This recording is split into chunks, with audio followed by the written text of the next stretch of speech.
Right. Yeah. So much clearer. So much clearer. I actually forgot this phone call was happening. I was just out at the beach, and then I seen you text me. I was like, "Oh man, all right, Rock yeah." it. So yeah. Hey man, that's some well-earned beach time now. Oh yeah, definitely. Like I needed that one, like coming off 2 losses and like the whole 2019, and then this year, you know how everybody's thinking, "Oh man, I just can't wait. This year's gonna be so great and everything." Training hard, training doing well. Then all the lockdowns and everything happened, but like just didn't really stop me. I just kept training. I knew, what I'm saying. I knew eventually everything would start to, work its way back out. So kept training through the lockdown, and it paid off. Hell yeah, dude! You're coming off a first round rear naked choke over I can't pronounce the dude's last name. Adrian. Yeah, I can't pronounce it either. I couldn't. Let's go with Adrian H. There you go. Yeah. I remember him telling that to the announcer, and he was like, "What?" So I think even he had trying to pronounce it. So yeah. So yeah, that was I didn't expect it to start as fast as it did, but the fight started pretty fast, So and I watched him fight, and one thing I was really like, I guess any fighter should be worried about when someone tried to, like side kick your knee. So it's just like, all right, if anything happened in the fight, I cannot get my knee side kicked. So that's kind of why I came out like I did, lifting my leg up right away, just to kind of, put that in his head, like I know what you want to do. So put that in his head, and I want to start out with some low kicks. And I felt like I never really got to get my rank.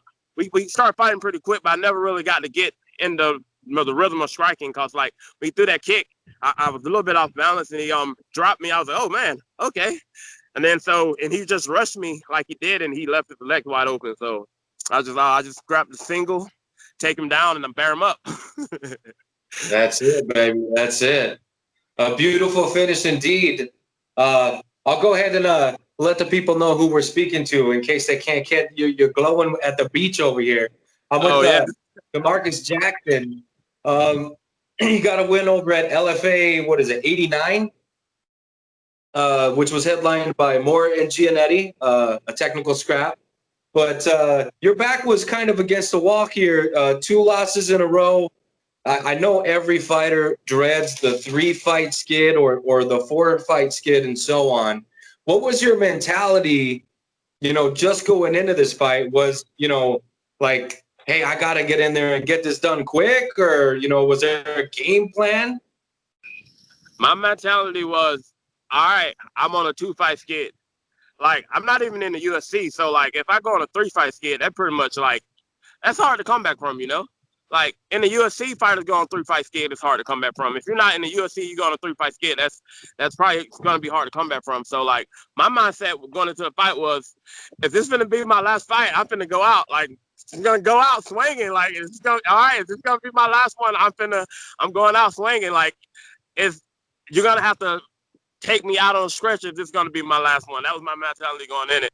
And I just felt so happy with that mentality going into the fight, because I'm like, whatever happens, gonna happen, but I'm gonna give everything I got, So like, I was just being able to be. I felt good. I felt healthy. Like, even though like he kind of blew back up on me, he was a little bit bigger than what I thought he was gonna be. But like, I felt healthy without having to do a weight cut. Like me cutting down to 55, I always walked around too big, so it's like it was a brutal cut. So like sometimes when I make the cut to the 55. That was my fight, like after that, it was nothing left after. Like, once I made the 55 pounds, I never missed weight. So once I made the weight, that was pretty much my fight sometimes. So like, I just felt healthy going into this fight. So I felt really healthy, and I felt like if anything happened, I know this is the best version of myself. So that's probably why I was so happy going into this fight. So do you think we're looking at Demarques Jackson 2.0?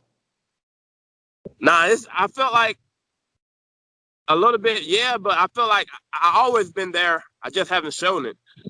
So I just think I'm gonna start putting together more, I feel it. I kind of feel it more. I see it more. I know what I need to do. I know how a training camp should go, and I know when I feel 100% where I should be fighting. Okay. Okay. So, And do you think 170 is going to be the new home? I don't know. Yeah, no. It's like some fights I like at 170, and some fights nah. Like it's clearly that I'm gonna be. I fought when I walked in the cage. I was like 178. So like, Oh, so I wasn't a 170er. That was pretty much it's 55ers that come in on fight day. They be 180, you know. So like I wasn't a 170, but I felt good at that weight. So I still in the the moment of making. Am I gonna cut to 55 or am I gonna stay at 170? My mind still hasn't made up yet. Maybe I jump between the both of them. Just fight, some fun matchup. So I don't know yet. You seem to be what I just. You're in a situation that pisses me off. You're in the 65 range. Yes, yeah. You are in the 65 range, and it pisses me off that they don't have that division in Bellator. They don't have that division in the UFC. I think there's one promotion that I saw out there. I can't remember who it was, but I think there was a promotion that did a 65, right? Yeah, and I think a lot of fighters got that problem. A lot of fighters, especially if you look at how many 55ers it is, a lot of 55ers are probably want to be fighting at 65. So I feel like a lot of guys have that problem, and we just end up fighting up. I think most people just end up going up to 170 because, like, over time, like that cut sucks. Like it sucks. Yeah, see, and it's just like I said, it really pisses me off because I believe that division would open up a lot of fun matchups because you got a lot of guys that fight at 170 that they're not really 70 pounders. You know what I mean? Yeah, and then you got a lot of 55ers that are killing themselves to get to 55 because they think 70 is too much. You know what I mean? Yeah. So yeah, it's and it's like it's a problem that don't look like it's gonna never be solved. Right? Like looking at it, I thought something. I heard it was around a little bit. You heard people talking about it, and then it just go away. So like Corona after the fucking the voting, right? All right. So real quick though, let's talk about some fun matchups here because like I said, you're rebounding from your 2-fight skid at 70, but you got to win over the 55 champ at your current organization. Oh, that fight? Yeah, I mean, granted, it was in another organization. We're talking about Bellator. I got it right here. Let me see. I thought I had it. Oh, that's not working. Okay. Yeah, you fought at Bellator something, and you got to win over Bryce Logan, who's now the title holder at the 55 pounds. So yeah, that whole situation, I think if you look at a lot of guys that you see the UFC is signing now, that I see you got guys fighting on. I see contenders still 4-0, and you got guys, getting signed to the UFC 4-0, 5-0.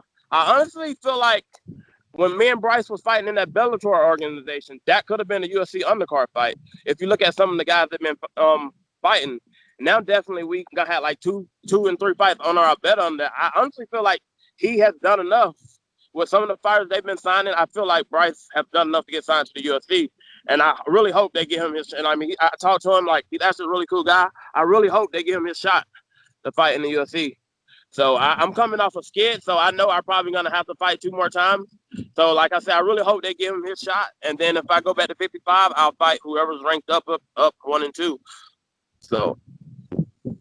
Well, that's cool. Bryce is a good dude, man. Bryce is a really good dude. He was actually my podcast's first Skype interview. You know what I mean? So, and he's I know he was living in Scottsdale at the time. I don't know where he's at now. Probably doing some champ shit. You know what I mean? But you're a good dude. So, you think how many fights do you think you got to win to get to where you want to be? Which is obviously the next step, because I believe the skills are there. You know what I mean? You think it was just like a mental block, or what do you think?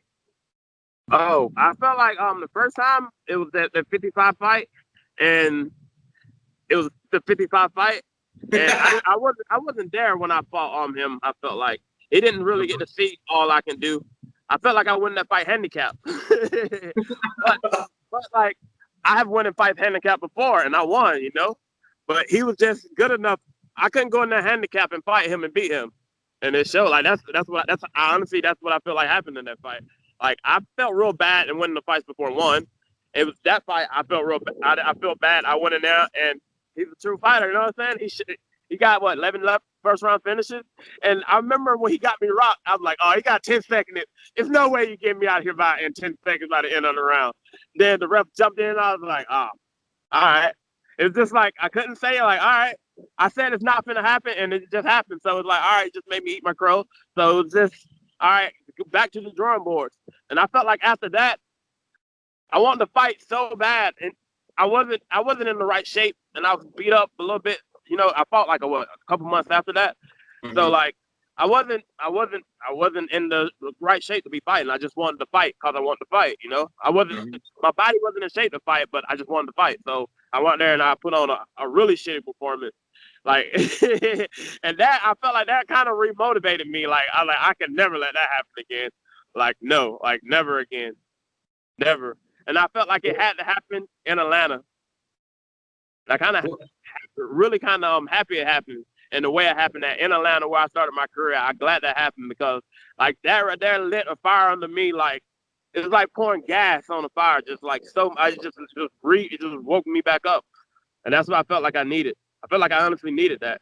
I felt like I feel now like when I first start the same kind of mindset when I first started fighting. I got that mindset again. So that's awesome, man. That's awesome. So it sounds like the reason why you did it to yourself. You know what I mean? You got yourself out of the funk. You wanted to get back in there because the taste of that loss just, I just want to get in there and erase that. And it was too soon. You weren't ready. And you got it fixed, man. You got it fixed. Yeah. Like I said, you're a really exciting fighter. If you look up and down your record, you got a lot of finishes, knockout submissions, whichever the way the win comes, you're going to take it.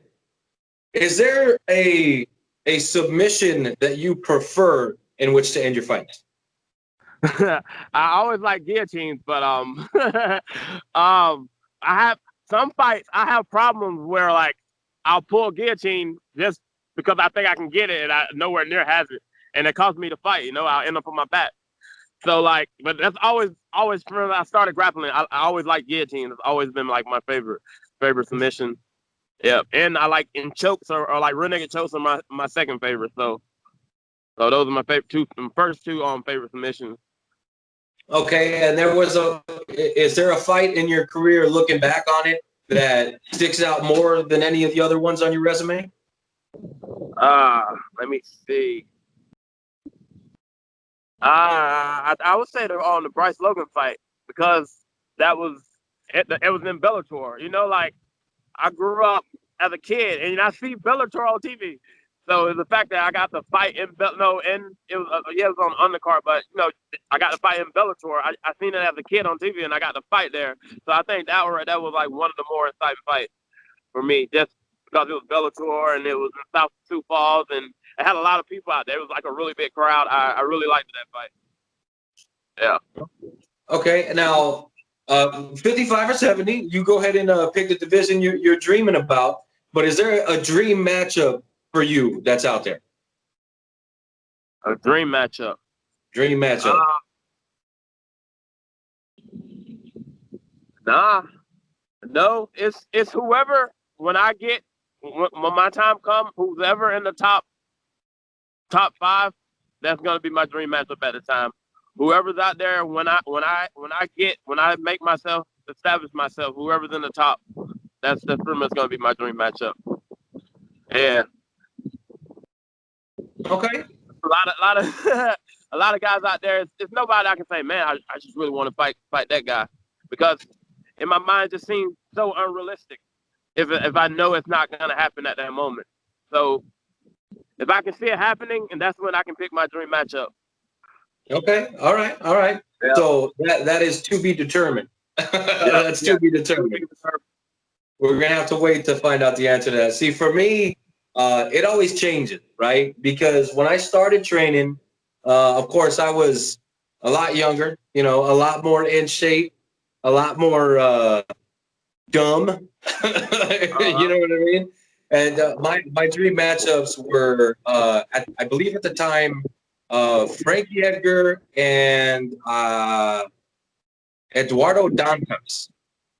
Frankie Edgar, just because I admire the man, I admired him then, and I still do. And Eduardo Dantas, because I felt my weight class, because this was before flyweight, my weight class was 135. So I was like, okay, that's the guy I gotta beat. At the time, the dude looked so fucking unbeatable. I was just like, I gotta fight him. Fuck, you know what I mean? Yeah. And so I It see be like that. myself. That's how I feel when you see someone like Gaethje or Khabib fight. You're like, hold on, fuck, he finna try to kick my leg that hard. Like, god damn. You're like, I don't even want to check that kick. Like, so you see stuff like that, and like, you know what? I don't want to dream about that. You know, if it's there, it's there. But I don't want to dream about trying to check for the nose kicks or Khabib grabbing you, just not letting you go, bearing you up for 5 rounds, like punching on you, talking. Like, I don't want to dream about none of that. So, like right now, but those like when you think like kind of like what you said, like when you see the skill level, and as a fighter, you know, you like, god damn, like this gonna be a fight. You know, like it's gonna be kind of hard to come out this unscathed.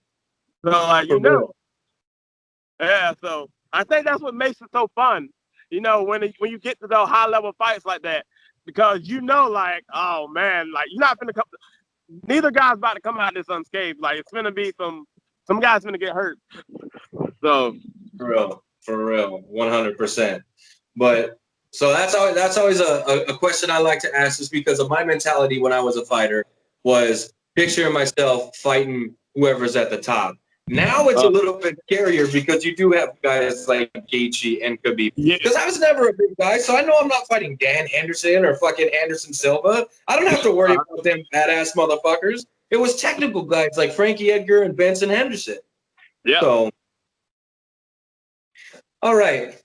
In your camp, right? Who most prepared you? I mean, a COVID camp, mind you, for my listeners and viewers. It's a COVID camp, so it's not 100%. But who in your camp was constantly just, you know, getting under your skin and constantly pumping you up and getting you ready for this fight? Oh, I would definitely say Jason Jackson. He was always getting under my skin. You know, like, hey, you know, if this guy beat you, he's gonna get signed. You know, he's letting me know. He's like, don't let this guy go out there and make a name on you. He was always getting under my skin. So Jason always was pumping me up, you know, getting me ready. He always that anytime I have a fight, he's always there pumping me up, getting me ready. So yeah, much appreciated for him for that. That's awesome. We're talking about Jason Jackson in Bellator. And Bellator, yeah. Okay, yeah. former LFA champ, right? LFA champ, Victory FC champ, Titan FC champ. I think he's probably the only fighter in the world that win 3 championships outside the organization and not be signed to the UFC or Bellator, you know, when that happened. So he won 3. So damn. Well, and the skill level. He won 3. The skill level of Jason is phenomenal. I mean, that guy's technical as hell, and he's so big. You say he's so big? Yeah. Make me look like a freaking chihuahua. Oh, yeah? Yeah, he's good. I think he's gonna do some big things. Like he's really, really good. He's really talented. We have like that gym, there's a lot of talent there that I feel like a lot of people haven't seen yet. There's a lot of talent. Like you've seen just a little bit, but there's a lot of talent at that gym. And I think in these next years it's gonna show so much talent. So who are some of the guys that are coming up through your gym that we need to keep an eye on? Coming up now, I would definitely say Tyler Ray. He just followed LFA, like it didn't go his way, but for sure you need to like understand he didn't really have an amateur career. So you definitely better keep an eye out on him because like he's still he's still learning, and he's still already at a high level. So he's definitely a guy to keep an eye on. And I definitely think Adam's gonna get that belt in Bellator. So he's gonna be a champion over there. He's a guy that I train with a lot for this fight coming up. That's why, like, when this guy, you know, he's supposed to be a striker, it was like I wasn't really like worried about that guy. Like, like I train the guys that I train with, like Adam, Sean Soriano, like Jason. Like when you talking about strikers, he's like, oh, I gotta be on point or I'm go to sleep, you know. So it's like when these guys come in thinking I know I've been I go with some good strikers, so I was ready. But like he's another guy coming up. Who else? We have a lot of young guys coming up. Who we got? We had one of my teammates just made a pro debut, Devin Dixon. He's coming up. We got Dustin Lampos coming up. Evan Elders, he fought LFA. He's coming up. Who else we got? We got another guy named Landon coming up. We got a lot. I can't. It's so many of them. I can't even name them. Delano. It's so many young guys that they got coming up through the gym. I think they're gonna do a lot of big things. So. Yeah, Evan Elder for sure. Oh yeah, you see him fight, and then super nice guy, like super nice guy, talented guy, really hard worker. So right there is the qualities that you need. You need to be humble, you need to be willing to learn, pick up everything, and you need to work hard. Respectful and work hard. He has it all. He has all of that. So when you see guys like just that alone will make you do good in this sport. If you're willing to learn from everyone, learn the good stuff. If you're willing to take in knowledge from people, not be big-headed, and that's pretty much what you need to be talented. Okay, now in the gym, you're one of the established veterans. You fought world titles. You fought for respected organizations. You fought for Bellator. You fought for LFA. Now in the gym, are guys kind of like looking at you and saying, "Man, this guy, he's doing all the right things. This is the type of fighter we need to be." And are you seeing that respect in the gym? I mean, I feel like it's respect all the time in our gym. That's everywhere. It's from the world champions to the guy that just come in a room that has 3 or 4 fights. That's the kind of gym that we have. It's respect everywhere, and everyone in our gym is respectable. Like if you come in there, everyone talk to you. The world champions talk to you. If you didn't follow the sport, you wouldn't even know. You're like, oh wow, I didn't know he was a world champion. Like everyone's really respectful at our gym, so it's like we have a really good thing. It's a real good brotherhood we have going on there. So that's awesome. Really, really nice. Okay, now after your career is said and done, right? What do you think would be next for you? Do you think you'll settle into coaching, maybe owning a gym? What is it you like to do in your spare time that you think is going to be, the career after the career? Hey, my eyes haven't seen that yet. No shit. My eyes, I can't even. My eyes haven't seen past that yet. So my eyes haven't. Yeah, my eyes haven't seen past that yet. So it's like, it's just. My eyes just like everything. Every day is just like, oh man, another day. Okay, let's go at it. That's pretty much it. So it's like I haven't seen that life after fighting yet. I haven't seen that life for me yet. So I'm just keep training, and when that time comes, that's when I guess I'll have to worry about what's gonna happen there. Okay, and you full-time fighter, or do you still clock in? Kickboxing. I'm one Henry Hoos instructor, HKick down at Sanford MMA in Fort Lauderdale. I teach kickboxing there, and I do like personal training in kickboxing, and I pretty much train. That's it. Teach kickboxing and I train, and that's it. Kickboxing, train, and fight, and that's what's about to happen now. Teach kickboxing, train, fight. Teach kickboxing, train, fight, win fight, win fight, win fight. That's all that's on my mind now. So. Okay, now I want to go off MMA for a little bit. What's in your playlist right now? What's in my what? Your playlist. Yeah, for music. Oh, for this one, I was listening to some Johnny Cash. This one, I was just riding some. What would I listen to? Some Johnny Cash. I was listening to him, some Rap Stanley, a lot of some Benjamin Todd, some old like country music, like old country music.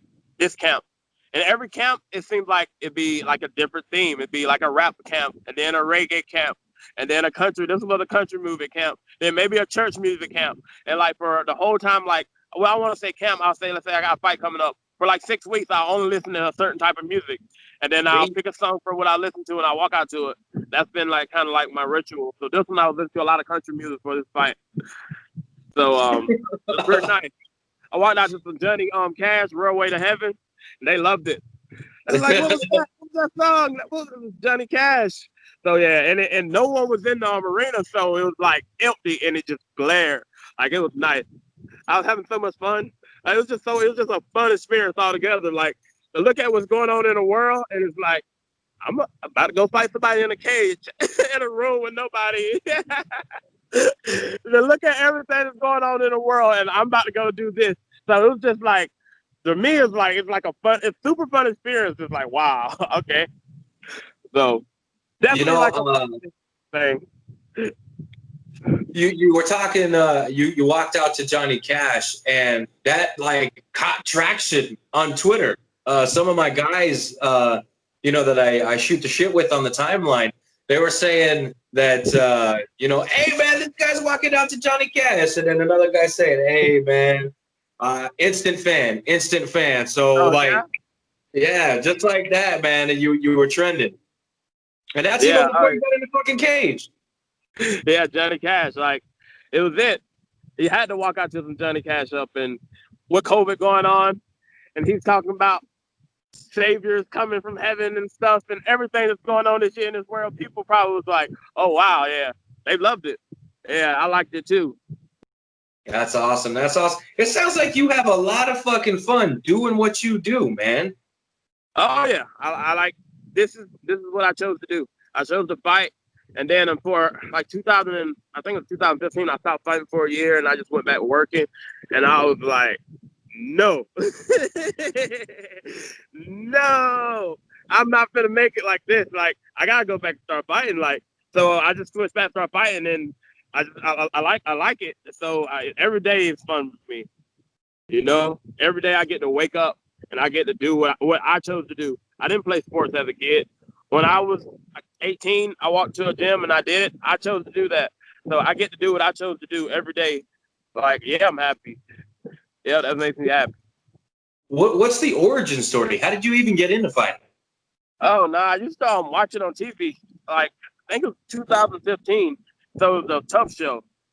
And I used to watch the Tough Show. And it was a fight I can remember that stuck out to me. It was Nathan Quarry, the Rock Quarry, versus Lotus and Tin Cage, and he hit him with a body shot, and then they showed the body shot in slow motion, and it just like the ocean, just ripples, and I was like, wow, I want to hit somebody like that. Then like ever since then, I was like, I wanted to fight. That was pretty much like that was like that. Just watching that, it's like, oh wow, okay, I wanna fight. And then, the first time after I walked into a jiu-jitsu gym, I got twisted up so bad. I was like, by people you wouldn't even expect. So you telling me I can be walking around the street, somebody I don't expect can just twist me up some kind of way? I was like, I got to learn this. I was like, I got to learn this stuff. I got to learn it. I got to learn everything. I got to learn this. So that was pretty much what got me to it at first. I was like, I felt vulnerable. I just felt so vulnerable when that happened to me when I went to the gym. I was like, no, I have to learn this. So that right there was like, first off, like I gotta be able to like defend myself because you don't know who can twist you up. Looks are deceiving. You do not know. Yeah. One fighter that I was like, what the hell, was Joe Lozon. Joe Lozon doesn't look like he would hurt a fly, and he'll go in there and break your fucking arm, dude. Right. Got like one of the most bonuses, like somebody like that, you wouldn't even think, it just twist you up all sorts of ways, so it's like, hey, you might want to go learn a little bit of something, at least just the basics. Yeah, the basics can beat a lot of people. For real. You see the basics actually winning a lot more fights these days. You know what I mean? Yeah. People too many people they got, caught with that Conor McGregor, the Strab Animal, the fucking Dylan Dennis's of the world, where they think, well, they did it, so I can do it. You know what I mean? And it's like, my favorite is when those dudes get knocked out. Yeah. That's my favorite. They try to be so many other people, but they got to understand there's only one Conor McGregor. Every these guys that come through Floyd Mayweather, it's only one of them. You can't be them. You got to be your own person. Yeah, they got to be their own person. They can't be these guys. They're already there. You can't be them. So yeah, that's what people get caught up with. That you got to be yourself. And be happy with yourself and be yourself. Well, not only that, but it takes tremendous work ethic. Conor McGregor is an anomaly, right? But he didn't wake up one day and he was, one of the baddest dudes to ever do it. He had to fucking work, build the skill set. You know what I mean? He had to fucking build and build and build. Build and build. He had to go. A lot of people that's at the top, they had to go to some dark places before they get there. Some really, really, really dark places before they get there. It didn't just, like you said, they had to some dark places before they get there. And that's where a lot of people don't understand it. It's not always going to be easy road. It's gonna be some dark places. You just gotta keep going through it. Like it's not just happy, just walking through it. Like the whole week for like the last couple of weeks, you couldn't tell that I was about to fight. You couldn't tell that I was going on a 2-fight skid. Like you couldn't tell I was going how much this fight really meant. Like no one could tell it because I always kept. I wore my shame with a crown. Like that 2 fights, I wore it happy because I knew it was gonna be over one day. Just knew it. So, you see, and I like that mentality. I like that mentality of, yeah, I lost 2 in a row, and it's not going to be 3. I can promise you that. That mentality of just you telling yourself that, you know what I mean? I think that's super important, and I think. Yeah, you gotta tell yourself that because if you're not telling yourself that, that's it there. Everybody else already telling you that. So if you're not telling yourself that, like, yeah, you already lost. So yeah. Well, you're at the beach. You're enjoying the win. I got a couple more questions for you, and then I'll get out of your hair. All right. This is a must. Okay. It was a much needed victory. Now, I'm sure there was a much needed victory meal. Let's talk about the meal after the win. What did you eat? Oh, I didn't do it up this time. Oh, no! Usually every time I do it up, but I didn't. I still haven't did it up. I still kind of went right back to eating healthy. I had pizza with flour crust. That was the baddest food I'm gonna have. I kind of went back to eating healthy, trying to keep my weight down. Because, man, I'm 30, man. You know how they used to say, you're not going to be able to lose all that weight like that. People used to say stuff like that. When you get older, you're not going to be able to do that. You're like, nah, that's true. I got up to like 200 pounds. It took me like a year to get it back off me right. So it's like, I can't get back up there anymore. So it's harder to lose weight. So it's like, maybe this weekend I'm going to go get me a nice burger from Burger Stop. Like a big burger from Burger Stop. But then it's back on it, Okay, and that's a bummer because that's usually one of my favorite questions. But hey, a burger's good. A burger's good. Now, did you get any type of suspension? I mean, you weren't in there for very long. I don't know. I don't remember anybody telling me I got suspended or anything, so I guess not. No, I can't. For what I can remember, I tell you this.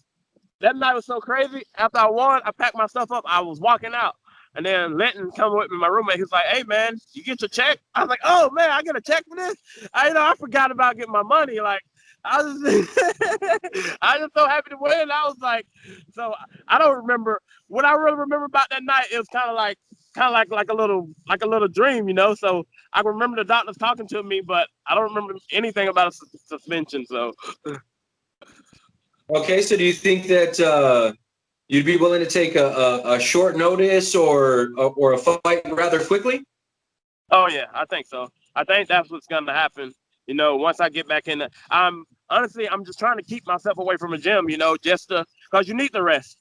That's one thing I understand. Like you actually, all right, you need the rest. You need the rest, especially what we're doing, like the way that we train. Like you actually need the rest. You need to recover, especially when you go through a hard camp. Like I never really stopped training during the lockdown and everything. So like my body actually need the rest. So that's why I'm out here now at the gym, kind of out here shadow boxing, just training a little bit, you know. So like I'm just gonna try to stay away for like a week, and then once I get back in the gym training, like yeah, I'm gonna be able to take a fight, you know, within the next 3 weeks, 3 or 4 weeks maybe.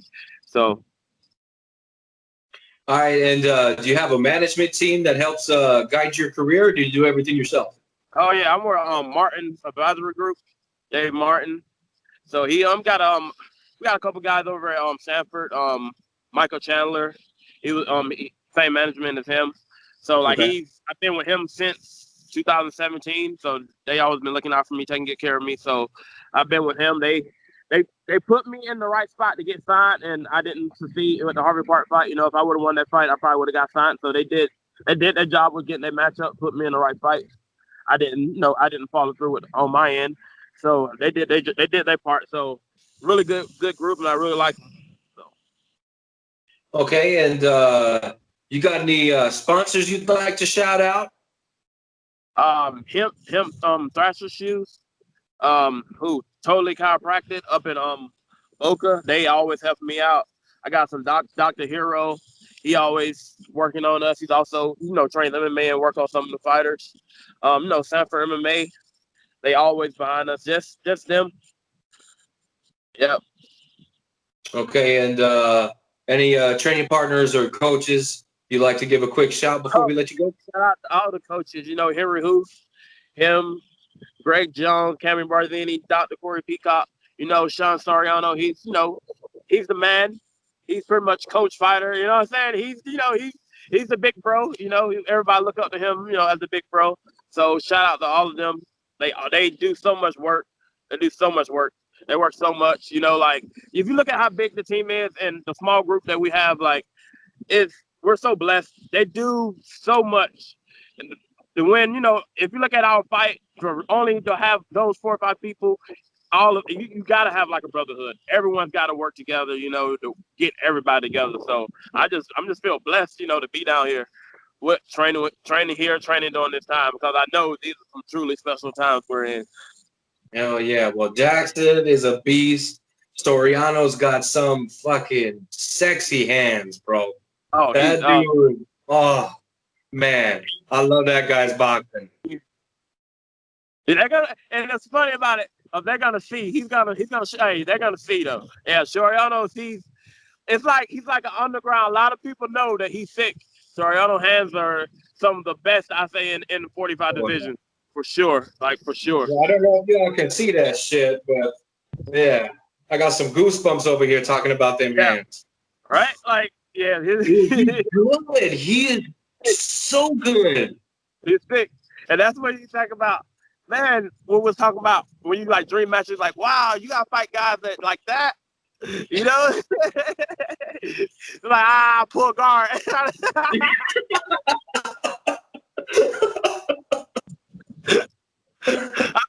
I always watch a lot of guys like that, and they get murked up on the feet. I'm like, shit, pull that guard.